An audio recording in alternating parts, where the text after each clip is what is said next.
Bueno, nuevamente bienvenidos a nuestra playlist de AWS Latam en YouTube, donde estamos hablando básicamente de Networking Fundamentals. Recuerden que estamos generando este contenido tanto en español como en portugués. Estamos haciendo o liberando un episodio cada mes. En esta primera temporada tenemos 8 capítulos que ya describimos en nuestro primer episodio. Este tercer episodio está enfocado al enrutamiento en AWS y vamos a hablar precisamente de qué es una ruta en AWS. Vamos a hablar de las prioridades del enrutamiento dentro de AWS y algo que muchos están esperando, básicamente aquella demo o aquel simulador que estuve compartiendo por allí por redes sociales de VPN Site-to-Site con BGP, que viene muy bien al caso, básicamente para explicar cómo funciona todo este tema de enrutamiento dentro de la nube. Hoy nos acompaña Harold Morales. Harold es un SI que hace parte también de las comunidades técnicas de AWS para networking y seguridad. Él hace parte del equipo de Solutions Architect de AWS en Bogotá, cubriendo pues, varios países en la región. Y nos va a estar acompañando el día de hoy, precisamente en esta sesión. Si quieres, preséntate, Harold. Gracias, Leo. Pues Harold Morales de este lado, arquitecto de soluciones y muy contento de estar aquí con la comunidad técnica de la TAM. Perfecto. Harold, pues sin más, vamos a iniciar con nuestro contenido. Así que todo tuyo, Harold. El día de hoy tenemos una agenda muy nutrida que cubre varios puntos que tienen que ver con enrutamiento, con capacidades de envío de tráfico y cómo influenciamos ese tráfico en la nube de AWS. Parte de lo que queremos ver aquí es algunos fundamentos del enrutamiento en general, no necesariamente relacionados con la nube. También vamos a ver algunos escenarios que incluyen tanto escenarios de una sola o única VPC o escenarios de múltiples VPC en una sola región. Entonces, ahora vamos a ver esos building blocks que de alguna manera son importantes para entender y poder setear el contexto de cómo operamos el networking en AWS. ¿Qué es una ruta? Rápidamente, y para aquellos que no están familiarizados con networking, una ruta es la forma en la que podemos alcanzar el destino al que pues, estamos buscando dentro de una comunicación entre host y servidor o servicios web en la nube, ¿no? Parte de lo que queremos hacer o parte de lo que las rutas eventualmente nos habilitan es precisamente cómo podemos llegar hasta ese destino buscando o tomando decisiones locales. La ruta es algo que nos permite, ya sea si estamos manejando direccionamiento IP versión 4 o direccionamiento IP versión 6 en nuestras redes, pues precisamente alcanzar ese destino. Y una analogía que funciona muy bien acá, audiencia, con respecto a las rutas, es poder hablar, por ejemplo, de cómo estas aplicaciones de geolocalización que usamos en el tráfico diario, cuando vamos a nuestros trabajos o a nuestros destinos, pues nos permiten llegar hasta esos puntos tomando decisiones locales alrededor de las diferentes calles que debemos tomar hasta llegar a ese destino.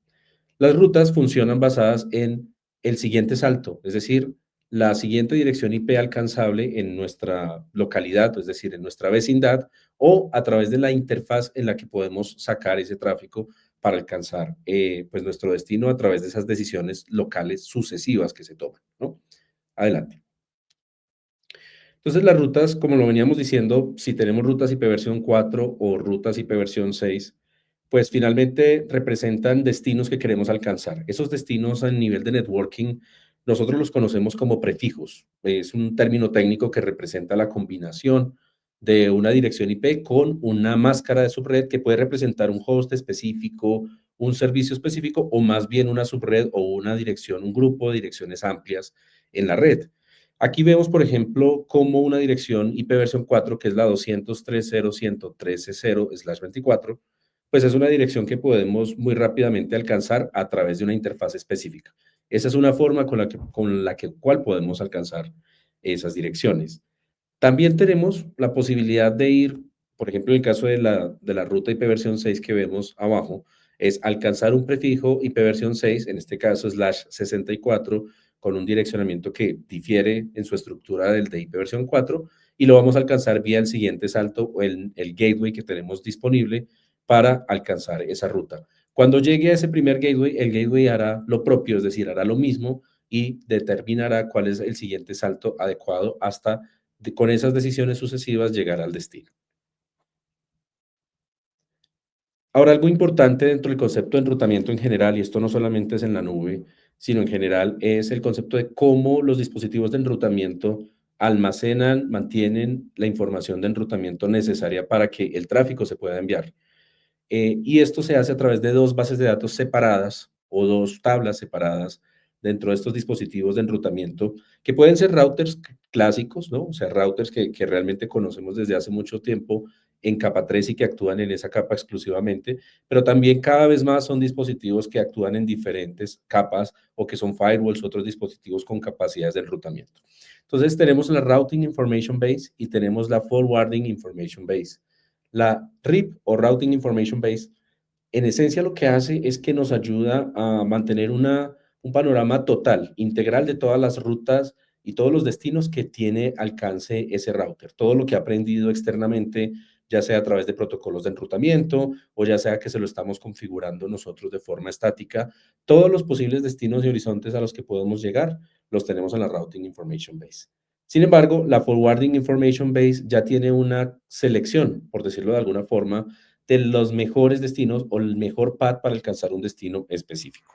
De esa forma, si ustedes se fijan en esta lámina audiencia, pues vamos a encontrar que, por ejemplo, un prefijo como el 10.000/24, en el Routing Information Base lo podemos alcanzar a través de dos interfaces, la interfaz A y la interfaz B, en tanto que en la Forwarding Information Base, por las decisiones y los criterios de enrutamiento de ese dispositivo específico, estamos llevando solamente el prefijo 10.000/24 a través de la interfaz A en particular.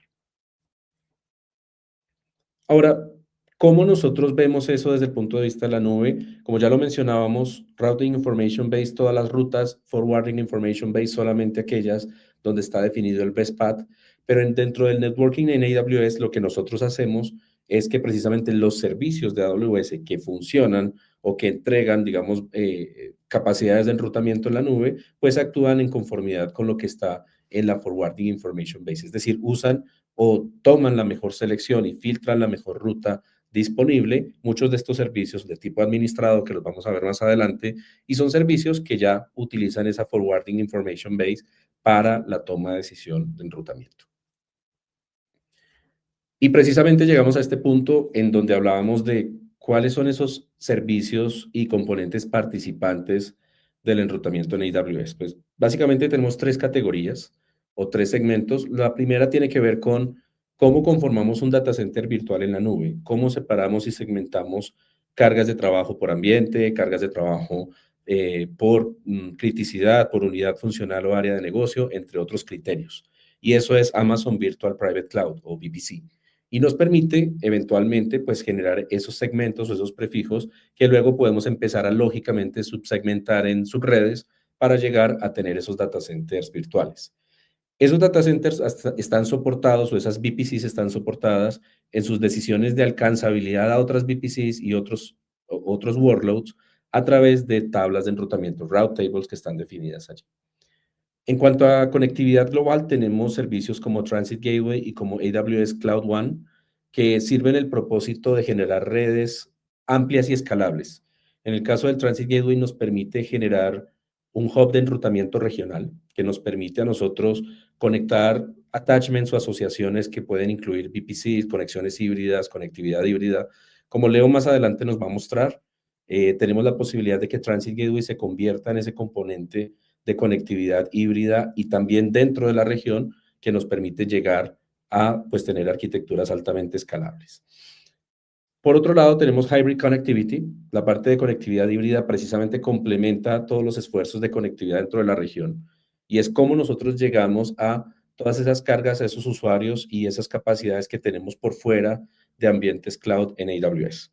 Tenemos allí AWS Direct Connect. Básicamente, Direct Connect es un servicio de conectividad privada que nos permite llegar precisamente a entornos híbridos como pueden ser nuestros propios data centers para clientes que todavía operan cargas on-premises o incluso llegar a otras cargas que estén en otros entornos. También tenemos Site-to-Site VPN en donde la conexión se establece un transporte seguro a través de Internet utilizando tecnologías de IPsec, de entunelamiento de IPsec básicamente. Ahora, todos estos servicios, si los vemos de una manera amplia o una manera macro, tiene la posibilidad de manejar diferentes tipos de rutas o las rutas, el criterio de aprendizaje de estas rutas puede llegar a ser diferente. A veces en algunos de estos servicios nosotros configuramos rutas estáticas. Cuando hablamos de estáticas son rutas que eventualmente vamos directamente a codear o a codificar directamente nosotros en el dispositivo, en el elemento de configuración y vamos a definir qué queremos alcanzar, es decir, el prefijo y por dónde queremos alcanzar ese prefijo. También existen rutas propagadas. ¿Qué es una ruta propagada? Esencialmente una ruta que estamos aprendiendo, que ya fue aprendida a través de algún mecanismo y la estamos inyectando en una tabla de enrutamiento a partir de ese aprendizaje previo. Y por último, están las rutas dinámicas, que es, digamos, en contraposición al concepto de una ruta estática, es la posibilidad de que pongamos o involucremos un protocolo de enrutamiento para que este protocolo, que típicamente es BGP en entornos de cloud, en AWS, nos permita aprender rutas que otros dispositivos conocen y poder advertir o anunciar rutas también a estos dispositivos de forma dinámica. Ahora, algo súper importante dentro de AWS es cómo podemos empezar nosotros a definir cuál es esa preferencia. Si yo tengo múltiples aprendizajes o tengo múltiples tipos de rutas que están siendo definidos en mis diferentes servicios de enrutamiento tipo Transit Gateway o en las VPCs, ¿cuál va a ser ese criterio en el cual yo me voy a encontrar para decidir si efectivamente cuál de esas rutas va a la Forwarding Information Base? Y el criterio general, macro, digamos, de decisión dentro de AWS es, se prefieren las rutas estáticas, seguidas de las rutas propagadas y en tercer lugar de las rutas dinámicas. Sin embargo, todo esto aplica para el mismo prefijo, es decir, dado que aprendí el prefijo 10.0.0./24 vía, la tengo estática y la tengo dinámica, va a aplicar este criterio. Sin embargo, ahora, pues digamos que algo importante es que si yo tengo rutas más específicas, un concepto que técnicamente se conoce como Longest Prefix Match, LPM, nos permite a nosotros pues ya definir explícitamente cuál es el criterio. Ese va a ser el primer criterio básicamente de selección de ruta.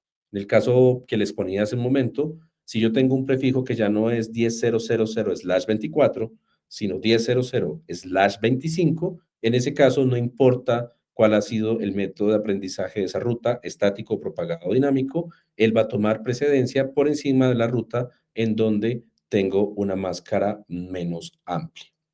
Vamos adelante. Y aquí importante también estos tiebreakers que nos ayudan dependiendo de cuáles son esas conectividades y cuáles son esos mecanismos que tenemos detrás. ¿Cómo estamos llegando precisamente a nuestros destinos? ¿Vía VPC, vía Direct Connect, vía VPN o probablemente a través de atributos de BGP que también nos permiten influenciar el tráfico entrante y también, por supuesto, el tráfico saliente a través de estos servicios de conectividad híbrida y con los que contamos, ¿no? Entonces, dentro de AWS, por ejemplo, una conexión de Direct Connect puede llegar a ser, y Leo nos va a contar más adelante algunos detalles técnicos alrededor de cómo pues Direct Connect toma prelación o precedencia sobre servicios híbridos que pueden ser menos robustos, como VPN, digamos, en términos de eh, conectividad privada, en donde tenemos probablemente en Direct Connect una robustez superior del servicio por la conectividad privada que tenemos, versus otros servicios en donde eventualmente vamos, el transporte va a ser a través de Internet, ¿no? Por el caso de los atributos BGP, podemos ser bastante específicos y granulares en la forma de controlar el tráfico que viene y va hacia nuestras redes en AWS y podemos ser bastante explícitos también en la definición de la ingeniería de tráfico que queremos hacer en estos ambientes. Ahora vamos a ver rápidamente algunos escenarios de enrutamiento que pueden incluir ya sea una sola VPC que necesitamos alcanzar o dentro de una sola región de AWS esa única VPC. Y aquí quisiéramos empezar motivando esta conversación acerca de este escenario única VPC, única región, con el concepto de subred. Y es un concepto con el que muchos de ustedes, audiencia, estarán familiarizados previamente. Y es un concepto que ya traemos desde el on-premises. Básicamente, una subred nos permite definir un dominio de enrutamiento en donde tenemos un prefijo, ¿cierto? Un prefijo como 10.0.20/24, que lo estamos viendo acá en la imagen, o 10.0.30/24, y a través de estas subredes alcanzamos hosts, que son servidores, equipos, client devices, digamos, que podemos alcanzar entre otros servicios. Ahora, dentro de AWS es diferente. En AWS el concepto de la subred está asociado directamente al servicio de Amazon VPC. Y la VPC es un espacio de direcciones amplio un prefijo amplio, como lo podemos ver aquí en la imagen, 10.0.0.0/16, que luego yo puedo subsegmentar en subredes, y esas subredes precisamente me permiten crear esas zonas lógicas en donde yo puedo ubicar cargas diferentes por criterios que tenga dentro de negocio o por criterios de ambientes, entre otros criterios. Así podemos ver, por ejemplo, que las cargas que queremos acceder dentro de estas subredes, a diferencia de on-premises, que son hosts físicos o virtualizados, pues podrían ser máquinas virtuales, entornos containerizados, incluso funciones, entre otras capacidades que están en esa VPC. Un concepto importante alrededor de las subredes y también por el cual existen estas subredes como generación de zonas lógicas dentro de este espacio de direcciones más amplio, que es la VPC, es la posibilidad de asociar tablas de enrutamiento específicas por cada subred. Por cada subred yo puedo definir una tabla de enrutamiento y esa tabla de enrutamiento gobierna las decisiones de enrutamiento precisamente que se van a tomar en el ingreso y en la salida desde esa subred. Aquí vemos, por ejemplo, que la tabla de enrutamiento que tenemos configurada siempre tiene al menos dos entradas, y esas dos entradas que vamos a tener siempre por defecto nos permite conocer todas las otras subredes que estén dentro de la misma VPC. Es decir, que a diferencia de on-premises, en donde yo debo configurar explícitamente tablas de enrutamiento y rutas para alcanzar otras subredes que estén en el mismo segmento o en una supernet, en el caso de AWS, todo el segmento general o el espacio de direcciones que corresponde a la VPC va a ser conocido por todas las subredes por defecto. Ahora, la razón y la motivación para usar diferentes subredes puede venir por varias razones. La primera razón es para ayudar a desplegar recursos en diferentes zonas de disponibilidad y aumentar la resiliencia de nuestras soluciones. Si yo tengo las subredes que están confinadas a una sola zona de disponibilidad dentro de una región de AWS, yo puedo crear otra subred y empezar a distribuir carga o poner nodos, por ejemplo, detrás de un balanceador de carga que pertenezcan a diferentes subredes y mantener la resiliencia de mi solución. Otra razón es ayudar precisamente a la aplicación de controles o zonas de seguridad a través de mecanismos como las Network Access Control Lists o listas de control de acceso de red. Con este mecanismo yo puedo generar una frontera o un perímetro, una cerca alrededor de cada una de estas subredes y decidir qué tráfico entra y qué tráfico sale. Por la naturaleza de estas network ACLs, estas son stateless, lo cual quiere decir que yo necesito reglas espejo para poder garantizar el retorno y la entrada de tráfico correspondiente. Y el último elemento que es súper importante y que creo que es el que vamos a elaborar un poquito más en este escenario es el control de enrutamiento por cada subred. Cómo yo puedo, al poder asociar una tabla de enrutamiento y definir entradas en esas tablas de enrutamiento, cómo yo puedo eventualmente controlar de manera más granular el tráfico. Y hablemos un poquito más de esto. Si ustedes se dan cuenta, en este escenario que yo tengo una sola VPC, que es la 10.0.0/16, eventualmente yo puedo, por cada una de las subredes, definir cómo ella va a gobernar el tráfico entrante y saliente hacia ellas. Si nos fijamos en las dos que están en la parte superior de la lámina, que son la 10.0.0/24 y la 0.2/24, estas tienen un componente de un servicio de AWS NAT Gateway dentro. Y eso nos permite a nosotros utilizar estas subredes como el punto de salida de otras subredes que tenemos detrás. Estas subredes, como tienen el NAT Gateway, si ustedes siguen la línea amarilla de las dos, de la 00 y de la 20, nos damos cuenta que tienen una tabla de enrutamiento y tienen una entrada que permite salir a través del Internet Gateway. Es decir, ellos ven la salida directa hacia Internet en la nube de AWS por parte de la VPC. Sin embargo, si vamos a las dos VPCs, perdón, a las dos subredes que están en la parte de abajo, esas subredes tienen entradas que no apuntan de manera directa hacia el Internet Gateway, sino que apuntan a su vez a los NAT Gateways. Y ahí es donde creamos la noción o el concepto de subredes públicas versus subredes privadas.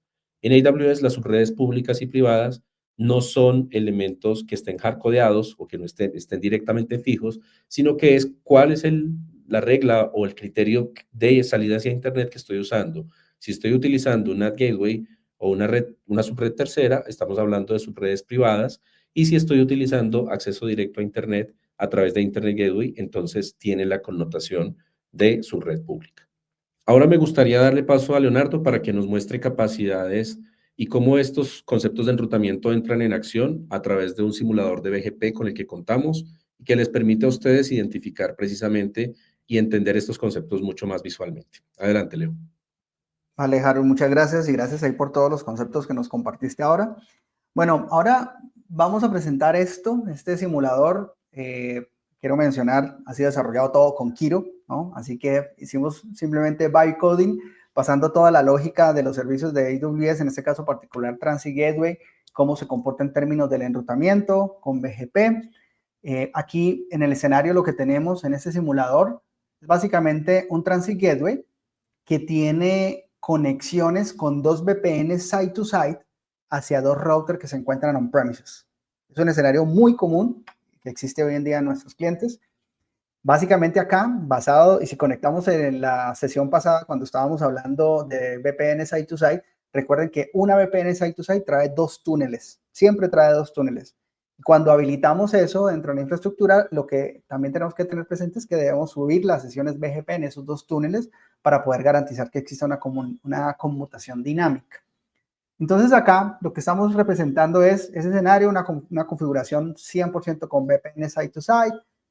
Son túneles que están siendo creados directamente sobre Internet.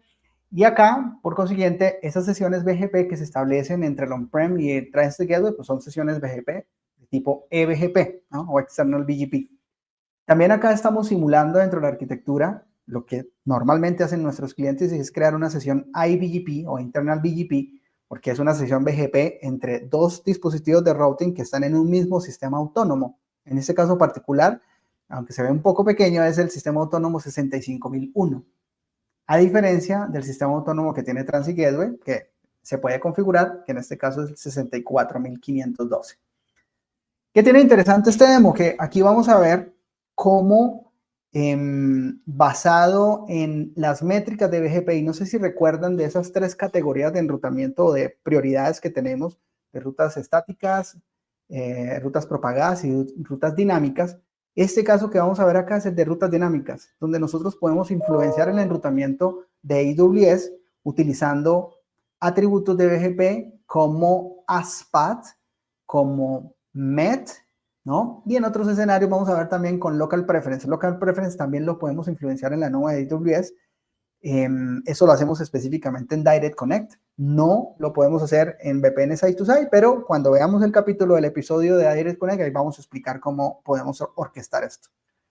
Entonces acá, como decíamos, tenemos entonces 4 túneles, ¿no?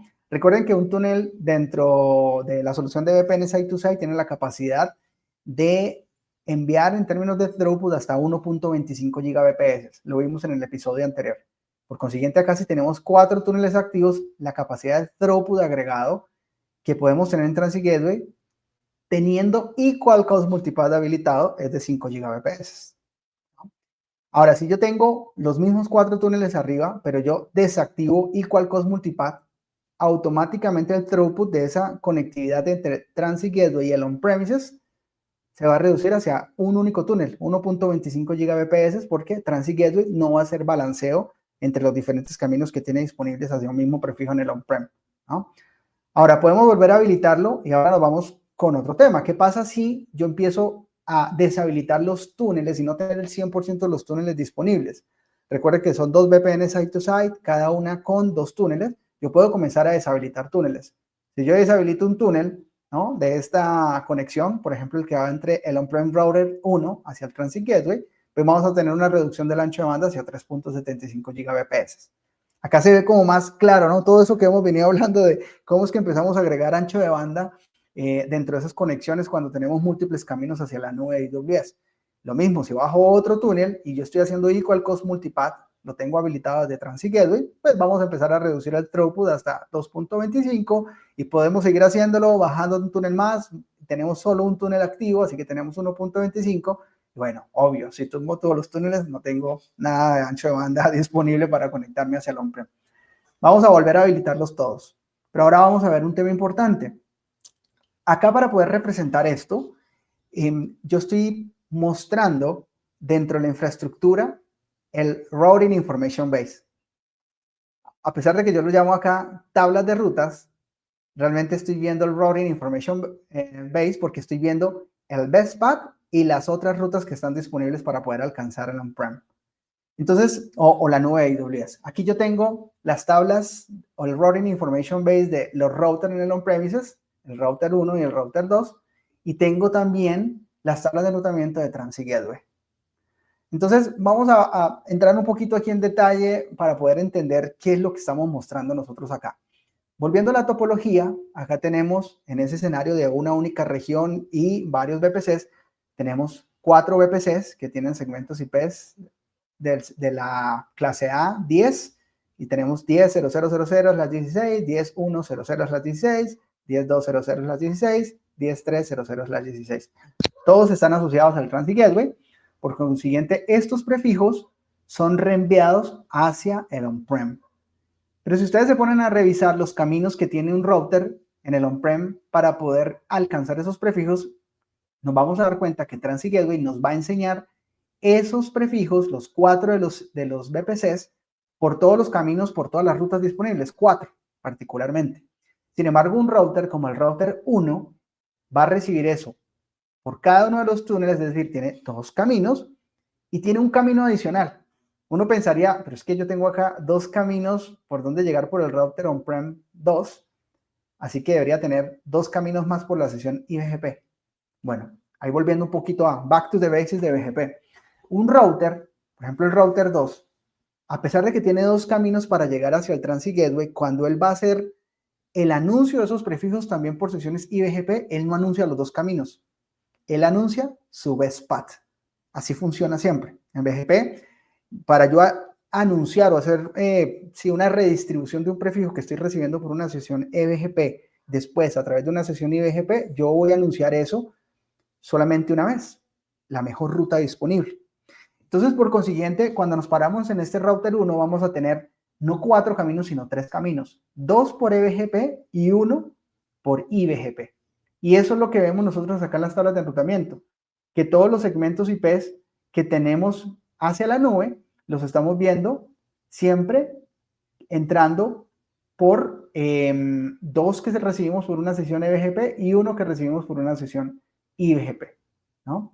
Y ahí en ese caso particular el router define cuál es el best path, ¿no? Hay diferentes algoritmos allí, a veces siempre se prefiere que sea por una sesión EBGP y después hay otros parámetros que influencian la decisión, pero digamos que eso depende también de cada fabricante y de cómo esté definido todo el proceso de enrutamiento, pero en principio, en defecto, tomaría una de las 2 sesiones EBGP, ¿no? Y así sucede, ¿no? Aquí seguimos viendo para el resto de los prefijos, el 10.1.1, el 10.2.0, el 10.3.0. Y obviamente, cada router tiene sus propios segmentos IPs. Entonces, el router 1 tiene un segmento IP que es el 172.16.00.16, él lo ve como local. Y acá tenemos también esto, el sistema autónomo, obviamente por el que lo recibe o por lo que lo está anunciando, que es el mismo sistema autónomo donde él está allí presente, ¿no? En el 65001. Pero también está recibiendo por ahí BGP el segmento IP del router que está en el otro data center, ¿no? Entonces, si nos regresamos acá, vamos a darnos cuenta que acá tenemos unas rutas locales con los segmentos IPs que le pertenecen a cada router y entre ellos se los están intercambiando también. Un tema importante, fíjense algo acá. Ahorita hablábamos del tema de BGP Multipath. BGP Multipath está deshabilitado. ¿Por qué está deshabilitado? Simplemente para poder mostrarles a ustedes que también en el enrutamiento entre el on-prem y AWS es requerido manipular el routing dentro de los dispositivos que están en el on-prem para yo poder también hacer load balancing hacia la nube de AWS. Por consiguiente, si yo habilito esto, si yo le digo on, por ejemplo en el router 1, vamos a ver cuál es el cambio. Pues el cambio es que ahora estoy haciendo equal cost multipath sobre los 3 caminos que yo tengo disponibles hacia la nube de AWS, ¿sí? Entonces, en este escenario, yo tengo entonces la posibilidad desde cada uno de los routers de alcanzar por 3 rutas distintas a la nube de AWS, siguiendo toda esa lógica que veníamos explicando anteriormente. Ahora, si seguimos acá revisando, vamos a ver qué ve el Transit Gateway. Pues Transit Gateway va a ver, obviamente, unos segmentos que son locales, que son los EIDRs de las VPCs. Y vamos a hacer un ejercicio acá. Vamos a agregar uno adicional. Entonces vamos a la topología, vamos a agregar un VPC adicional, que sería el VPC 5, y vamos a poner un segmento 10.5.0.0/16. Vamos a agregar esa VPC. Ya tenemos una nueva VPC. Vamos a ver cómo la recibió uno de los routers del on-prem. Aquí ya nos apareció ese mismo prefijo y con la misma lógica, ¿no? Ahorita está haciendo equal cost multipath, tiene 3 caminos para poder alcanzar. Ahora veamos en Transit Gateway. En Transit Gateway entonces tenemos todos los prefijos de nuestras VPCs y aparte de eso tenemos acá lo que estoy recibiendo yo desde el on-premises. Desde el on-premises estoy recibiendo los segmentos 172.16 y acá, ahora sí, yo los veo por 4 caminos, porque Transit Gateway tiene 4 túneles establecidos contra el on-premises y él es un único dispositivo desde la perspectiva lógica BGP. Entonces, él sí tiene la posibilidad de hacer forwarding de hasta 5 Gbps tomando uso de los 4 túneles que tiene disponibles hacia el on-prem. Y aquí dice, yo uno lo recibo directamente por la sesión EBGP del router 1 y otro lo recibo también por una sesión EBGP, pero fueron aprendidos inicialmente por una sesión IBGP. Por eso él está viendo esos 4 caminos disponibles hacia el on-prem. Y un tema importantísimo también acá a nivel de gestión de rutas, para poder terminar acá un poco la explicación de cómo influencio yo el tráfico desde el on-premises. Recuerden que cada uno de los routers tiene unos prefijos, ¿no? Esos prefijos, son aquí a nivel de políticas. Cada router tiene unos prefijos, son los prefijos locales y unos prefijos que él aprendió vía IBGP. Así que acá podemos influenciar para que el router 1 sea el preferido por parte de Transit Gateway para poder alcanzar ciertos prefijos, en lugar de hacer equal cost multipath. Eso lo podemos hacer inclusive con equal cost multipath habilitado, porque Transit Gateway está haciendo equal cost multipath porque tiene todos los prefijos exactamente con las mismas métricas de BGP. Entonces le vamos a decir que el router 1, para los segmentos que está aprendiendo por IBGP, que son los del router contrario, le vamos a colocar acá un ASPAT más largo. Vamos a decirle que repita el path 2 veces.